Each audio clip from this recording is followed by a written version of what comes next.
bbcworldservice.com. BBC Bangla.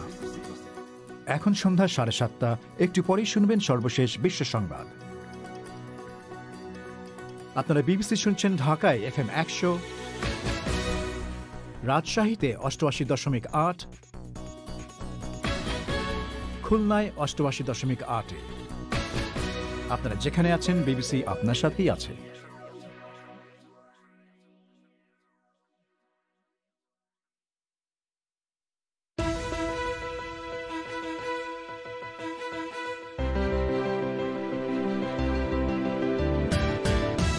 বাংলাদেশের শেখ মুজিবের ভাস্কর্য তৈরির বিরোধিতাকারী হেফাজতের এক নেতাকে আটকাতে চট্টগ্রামে সড়ক অবরোধ। ভাস্কর্য ইস্যুতে আওয়ামী লীগ এবং হেফাজত কি মুখোমুখি দাঁড়িয়ে যাচ্ছে? বাংলাদেশ থেকে গত 5 বছরে 50,000 কোটি টাকা বিদেশে পাচার। কেন, কিভাবে হয় এই টাকা পাচার?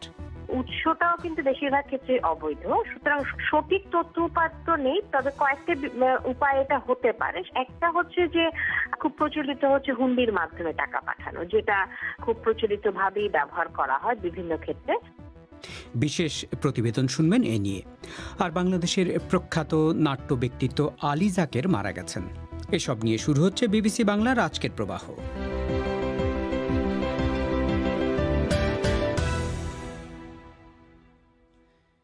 বিবিসি বাংলার প্রবাহে আপনাদের স্বাগত জানাচ্ছি শাকিল আনোয়ার।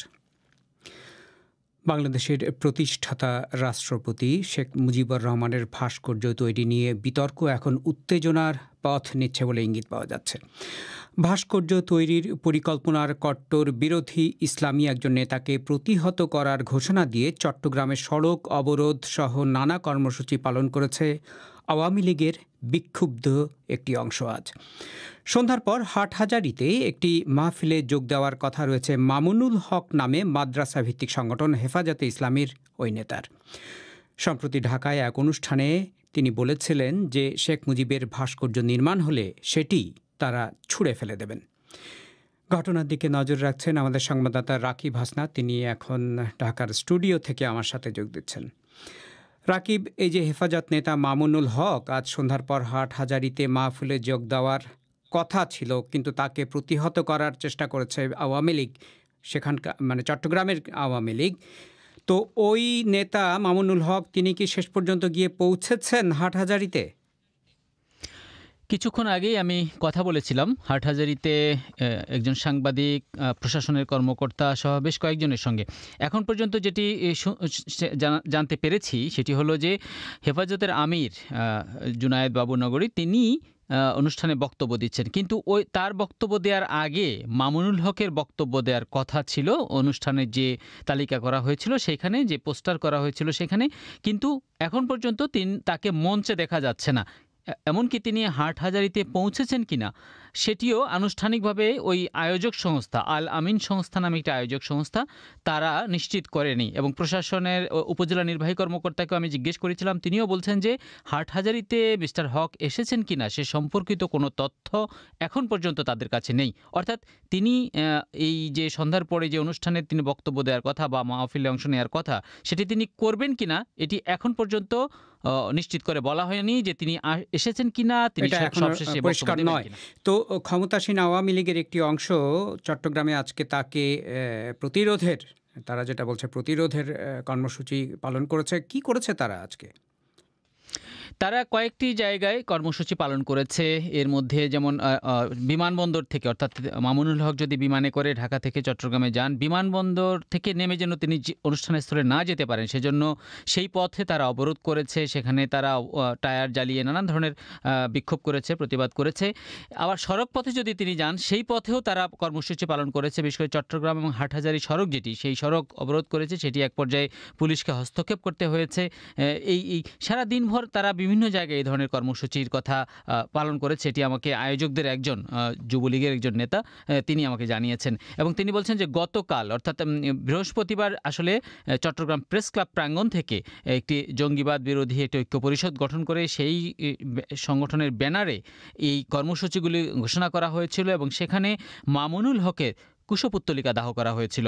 এবং তারা বলেছিলেন যে চট্টগ্রামে যেখানেই মিস্টার হককে পাওয়া যাবে সেখানেই তারা প্রতিহত করবেন। এবং তারা বলেছিলেন যে এই বাংলাদেশের প্রতিষ্ঠাতা রাষ্ট্রপতি শেখ মুজিবুর রহমানকে নিয়ে যে বক্তব্য মামুনুল হক দিয়েছেন সেটিকে তারা ঔদ্ধত্যপূর্ণ বলে মনে করেন এবং কোনোভাবেই তারা তাকে চট্টগ্রামে আসতে দেবেন না, যে কারণে এটি নিয়ে একটি উত্তেজনাকর পরিস্থিতি তৈরি হয়েছে। তো রাকিব, এই যে মামুনুল হক যা বলছেন, এই ভাস্কর্য নিয়ে যা বলেছেন বা বলছেন, সেটা কি হেফাজতে ইসলামী দল তারা একই কথা বলছেন, মানে দল হিসেবে তিনি কি বলছেন নাকি ব্যক্তিগতভাবে তিনি এসব কথা বলছেন?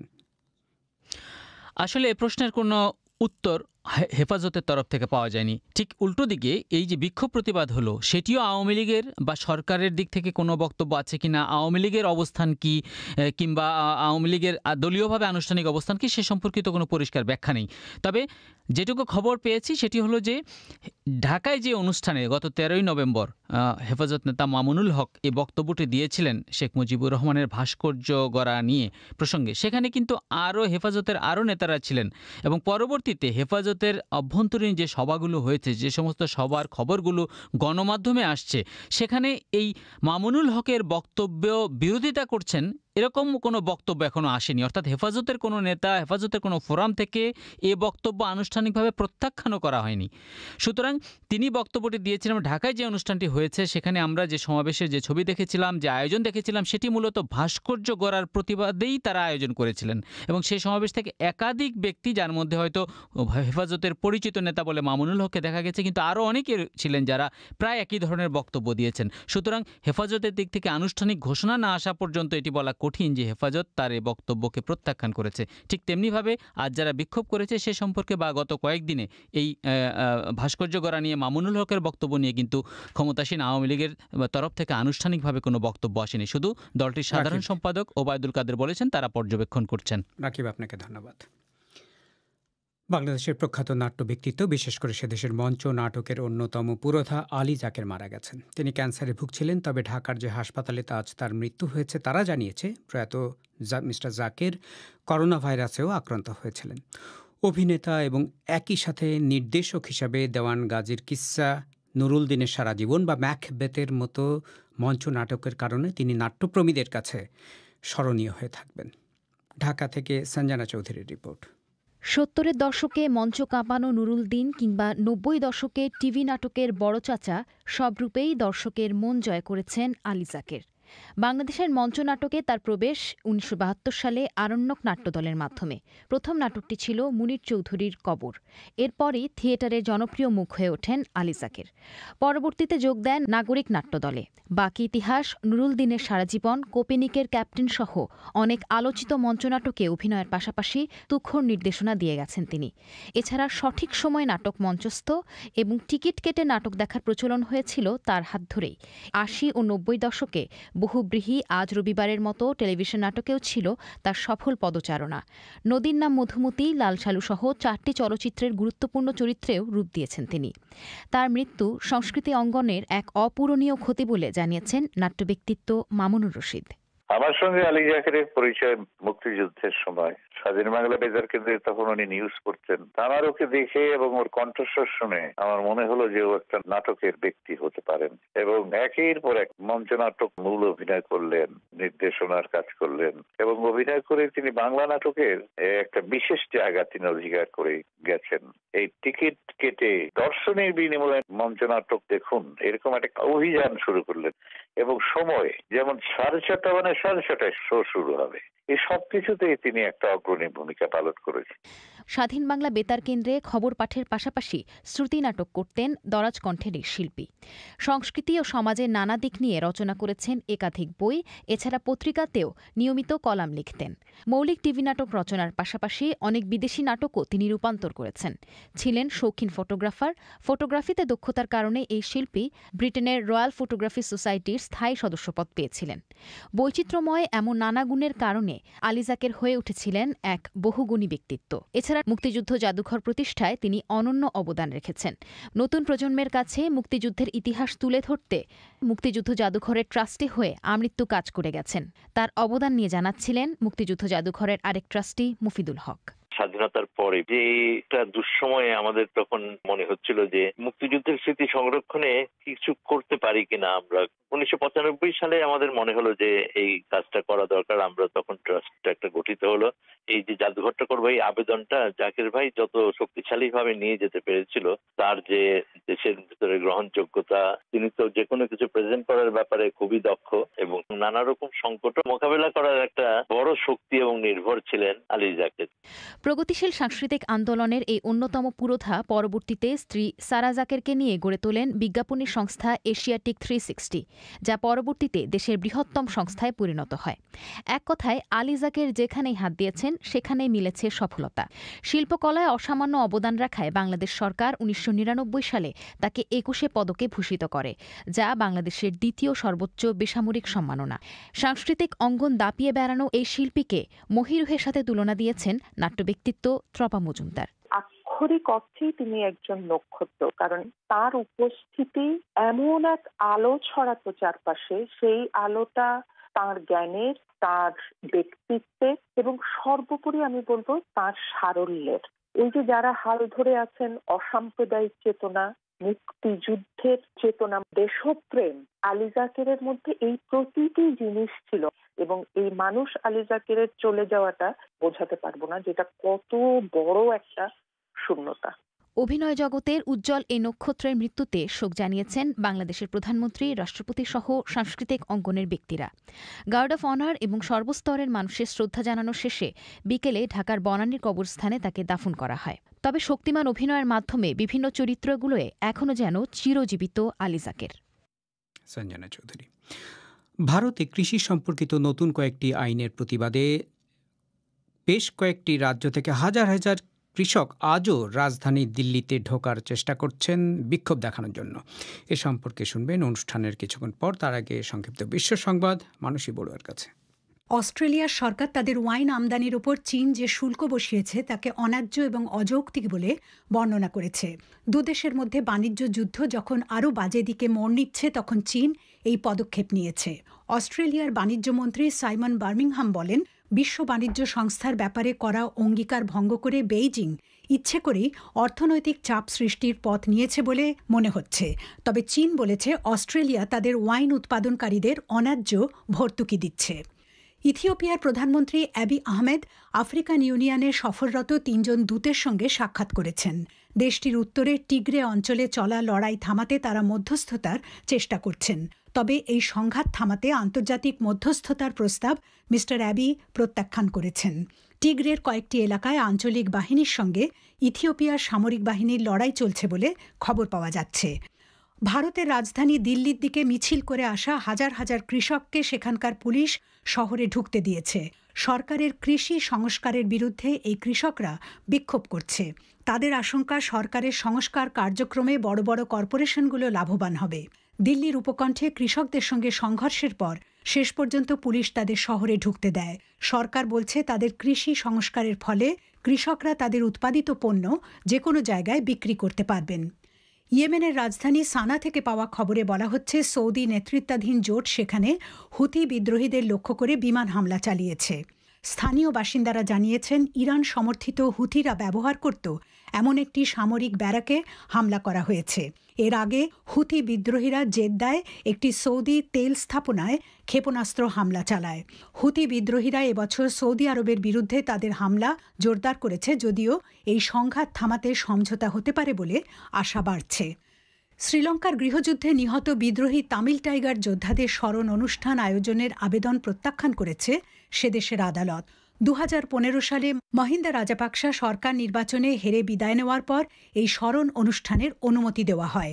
কিন্তু মিস্টার রাজাপাকসের ভাই গোটাবায়া রাজাপাকসে নির্বাচনে জিতে ক্ষমতা নেয়ার পর নতুন করে ওই নিষেধাজ্ঞা আরোপের নির্দেশ দেওয়া হয়।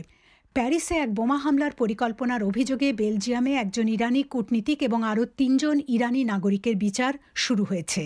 তাদের বিরুদ্ধে অভিযোগ, তারা 2018 সালে ফ্রান্সের রাজধানীতে নির্বাসিত ইরানি ভিন্ন মতাবলম্বীদের এক সমাবেশে বোমা হামলার চক্রান্ত করেছিলেন। অস্ট্রিয়ায় ইরানি দূতাবাসে কর্মরত ওই কূটনীতিক জার্মানিতে গেলে সেখানে তাকে গ্রেফতার করা হয়। ইরানের সরকার এই চক্রান্তের অভিযোগ প্রত্যাখ্যান করেছে। ভারতের উত্তরের বেশ কয়েকটি রাজ্য থেকে হাজার হাজার কৃষক আজও রাজধানী দিল্লিতে ঢোকার চেষ্টা করছিলেন, তবে সর্বশেষ পাওয়া খবর অনুযায়ী রাজধানীর পুলিশ তাদেরকে ঢুকতে দিতে রাজি হয়েছে।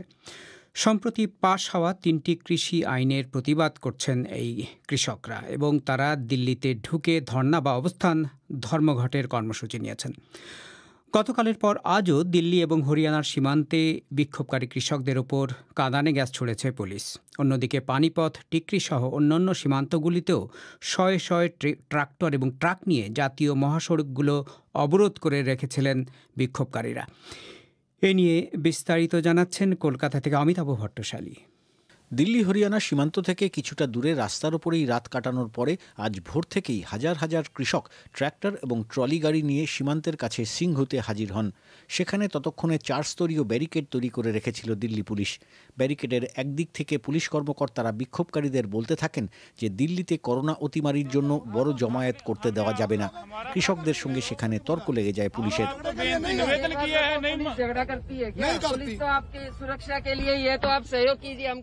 বেলা কিছুটা বাড়ার পরেই কৃষক বিক্ষোভকারীদের ছত্রভঙ্গ করার জন্য একের পর এক কাঁদানে গ্যাসের গোলা ছুটতে থাকে পুলিশ। বিবিসির ক্যামেরায় ধরা পড়েছে যে কাঁদানে গ্যাসের ধোঁয়ায় কাশতে কাশতে যখন মানুষ চোখে মুখে জলের ঝাপটা দিচ্ছিলেন, ঠিক সেই সময় আরও কয়েকটি গ্যাসের গোলা এসে পড়ে তাদের সামনে।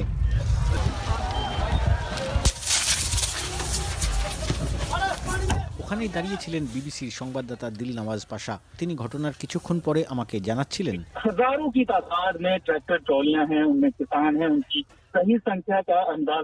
মিস্টার পাশার কথায় ওখানে হাজার হাজার ট্রলি ট্রাক্টর দাঁড়িয়ে আছে সার দিয়ে। মানুষের সংখ্যা যে কত তা আন্দাজ করাও কঠিন। অন্যদিকে কয়েক হাজার দিল্লি পুলিশ এবং কেন্দ্রীয় আধা সামরিক বাহিনীর সদস্য দাঁড়িয়ে আছেন ব্যারিকেড করে। প্রথম স্তরে ভারী সিমেন্টের স্ল্যাব, তারপরে কাঁটাতার, তারপর পুলিশ আর সর্বশেষে বালি ভর্তি ট্রাক। কোনোভাবেই যাতে কৃষকরা দিল্লির সীমানা অতিক্রম করতে না পারেন সেই ব্যবস্থাই করেছে পুলিশ। অন্যদিকে কৃষকরা ক্ষিপ্ত হয়ে উঠলেও তারা এখনও ব্যারিকেড ভাঙেননি। শান্তভাবেই মহাসড়কের ওপরেই রাত কাটানোর প্রস্তুতি নিচ্ছেন, বলছিলেন দিল নওয়াজ পাশা। কৃষক বিক্ষোভকারীরা বৃহস্পতিবারেও শীতের মধ্যেই রাত কাটিয়েছেন হরিয়ানার পানিপথে। সব বিক্ষোভকারীরাই রসদ নিয়ে এসেছেন যতদিন না সরকার তাদের সঙ্গে কথা বলবে এবং তাদের ভাষায় কৃষক বিরোধী 3টি নতুন আইন রদ করবে, ততদিন তারা রাস্তাতেই বসে থাকবেন।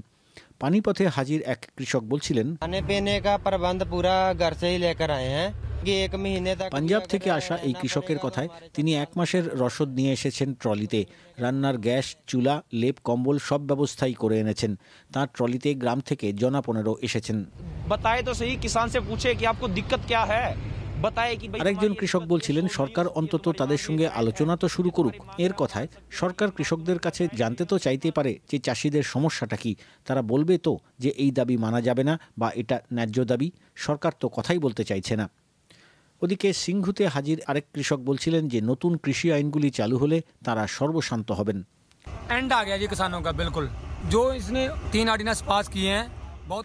এই কৃষকের কথায় 3টি নতুন আইন কৃষিখাতের জন্য ভয়াবহ। চাষ করেও কৃষকদের হাতে কিছুই থাকবে না আর। অন্যদিকে কয়েকজন বলছিলেন, সরকার যে সর্বনিম্ন সহায়ক মূল্য তুলে দিয়ে বা কিষাণ মান্ডি ব্যবস্থা বন্ধ করে দিল, এরকমই আইন চালু হয়েছিল বিহারে। এখন বিহারের কৃষকদের অবস্থা দেখুন। তারা সব পাঞ্জাবে চলে আসছে কৃষি শ্রমিক হিসেবে কাজ করতে।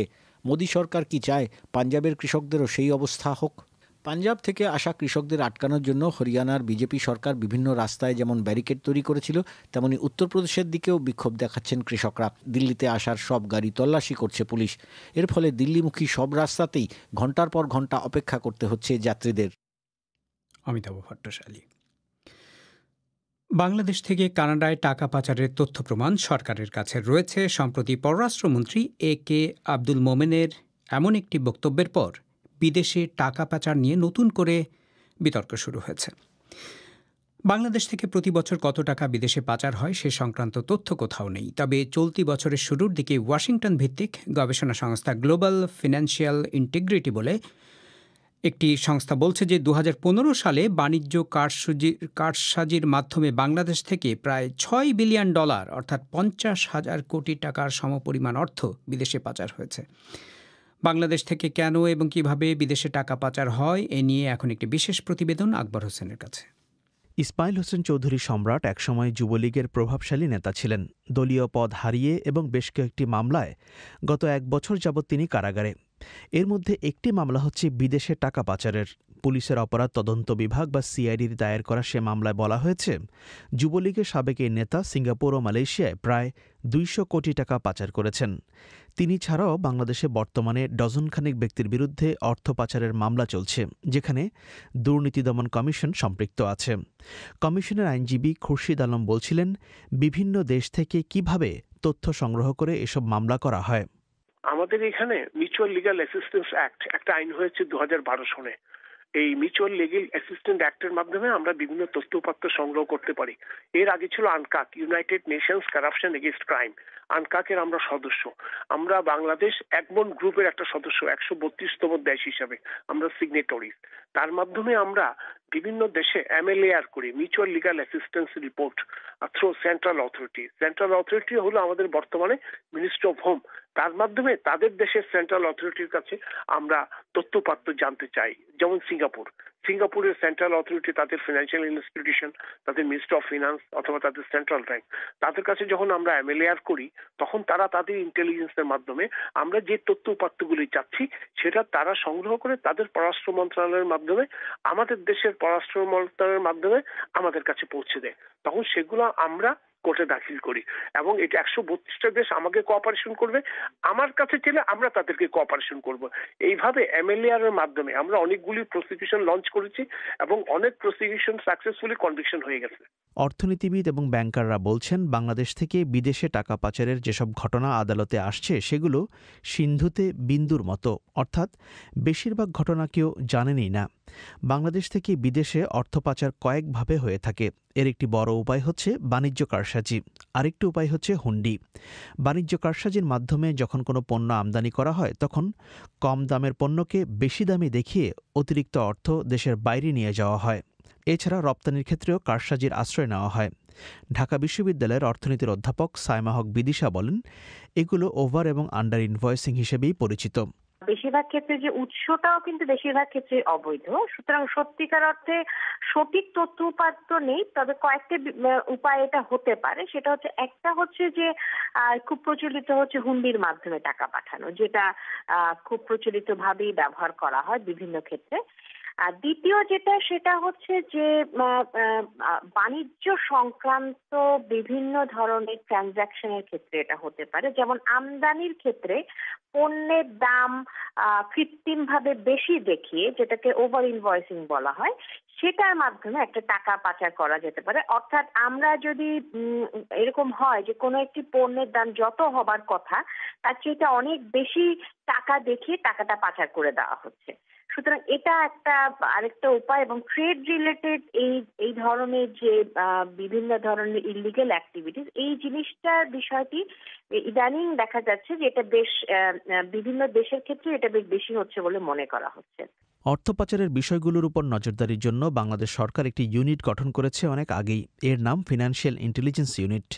এই ইউনিটের প্রধান আবু হেনা মোহাম্মদ রাজি হাসান জানিয়েছেন, বাংলাদেশ সরকারের আইন অনুযায়ী বিদেশে টাকা পাঠানো অত সহজ নয়, কোনো কোনো ক্ষেত্রে রীতিমতো অসম্ভব।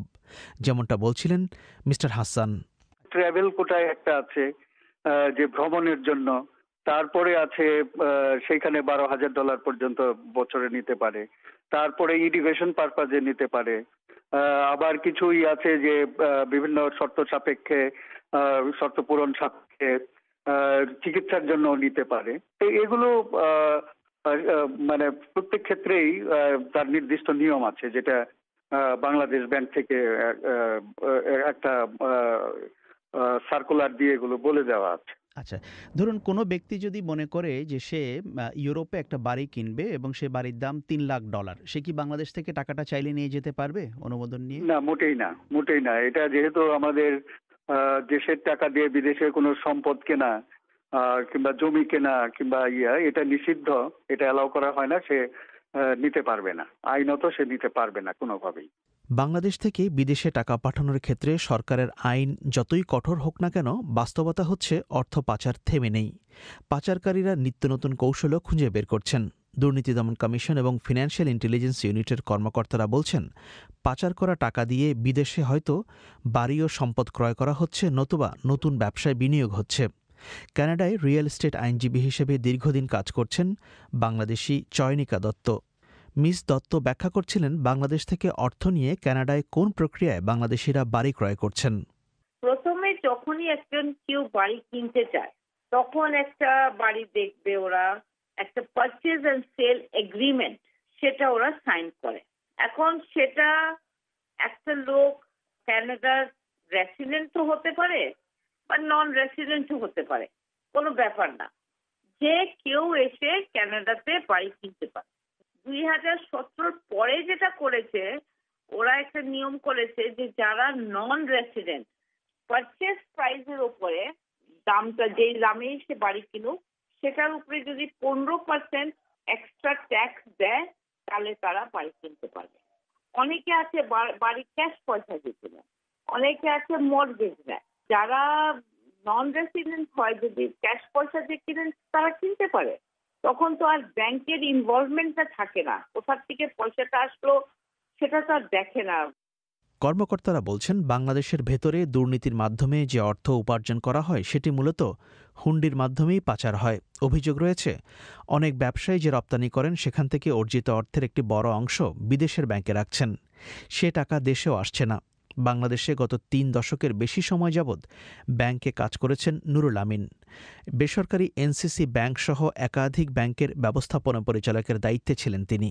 মিস্টার আমিন বলছেন অনেকেই মনে করেন বাংলাদেশে ব্যবসা এবং বিনিয়োগের সুযোগ কম এবং সে নিয়ে তাদের আস্থাও কম। আমাদের এখান থেকে একজন লোক অবৈধভাবে টাকা উপার্জন করে অথবা বৈধভাবে করেও টাকা বিদেশে নিয়ে যাচ্ছেন, যেখানে আমাদের অনেক টাকার প্রয়োজন এবং আমাদের এখানে এই টাকাটা ইনভেস্ট করে রিইনভেস্ট করে আমাদের অন্য অনেক প্রোডাকশন এন্ড এমপ্লয়মেন্টের সুযোগ করা যায়। সেই সুযোগটা আপনি এখানে না নিয়ে আপনি টাকাটা বিদেশে পাচার করছেন। এটা এইখানে যেটা হলো, প্রথমত হলো আস্থার বিষয়, যে আমার টাকাটা ঠিক আছে যে কোনো ভাবে কামাই করলাম, এখন তো এটাকে হেফাজত করার বা সেফ করার জন্য আমার এখানে আমি সেফ মনে করছি না, বিদেশে দেবো একটা। দ্বিতীয় যেটা সেটা হচ্ছে যে একেবারে এখানে ইনভেস্টমেন্টের সুযোগ নাই, এরকম একটি বিষয় যে আমি আর এখানে কোনোভাবে এটা খাটাতে পারছি না। বাইরে পাঠাইলে আমাকে সর্বসাকল্য যেটা বুঝতে হবে যে ওখানে এখানকার সিস্টেমের প্রতি ওনার কোনো আস্থা নাই এবং উনি ওটা সেফ করার জন্য বিদেশে নিচ্ছেন, উপার্জন যেভাবে করেন না কেন। সুইজারল্যান্ডের কেন্দ্রীয় ব্যাংক এবছরের মাঝামাঝি যে বার্ষিক প্রতিবেদন প্রকাশ করেছে তাতে দেখা যাচ্ছে 2019 সালে সেখানে ব্যাংকগুলোতে বাংলাদেশিদের জমা রাখা অর্থের পরিমাণ 5,367 কোটি টাকা। সেসব ব্যাংকে কারা টাকা রেখেছেন সে সংক্রান্ত সুনির্দিষ্ট তথ্য বাংলাদেশ সরকারের কাছে নেই। শুধু সুইজারল্যান্ডই নয়, সিঙ্গাপুর, মালয়েশিয়া এবং কানাডা সহ বিভিন্ন দেশে অর্থ পাচার হয়েছে বলে কর্মকর্তারা বলছেন। বিদেশে অর্থ পাচার হলে দেশের অর্থনীতির উপর যে নেতিবাচক প্রভাব পড়বে তাতে কোনো সন্দেহ নেই। বিষয়টি ব্যাখ্যা করছিলেন ঢাকা বিশ্ববিদ্যালয়ের অর্থনীতির অধ্যাপক সায়মা হক বিদিশা। যখন খুব বেশি আকারের এই ধরনের অর্থ পাচারের ঘটনা ঘটে তখন কিন্তু একটা বিষয় যেটা হতে পারে সেটা হচ্ছে ডলারের, টাকার বিপরীতে ডলারের দামে প্রভাব পড়তে পারে, অর্থাৎ ডলারের দাম বেড়ে যেতে পারে এবং সেটা একটা দেশের যে মুদ্রা, সে মুদ্রার দামকে কৃত্রিমভাবে আনস্টেবিলাইজ করে দিতে পারে। এটা একটা বিষয়।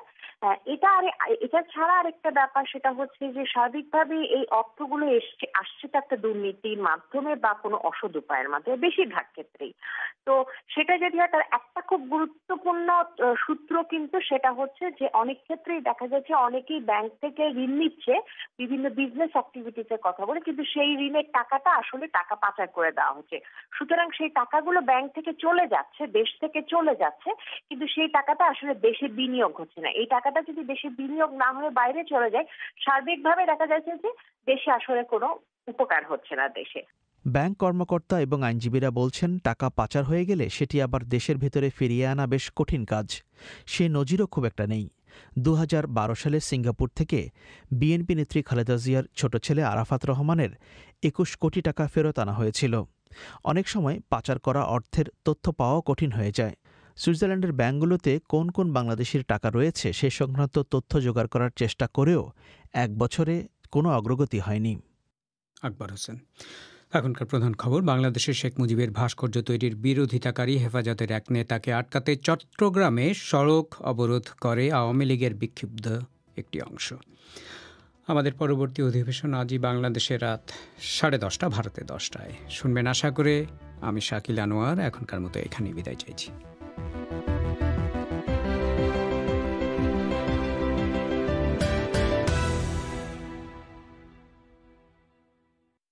There are no programs on this channel at present. Details of all our services are at bbcworldservice.com.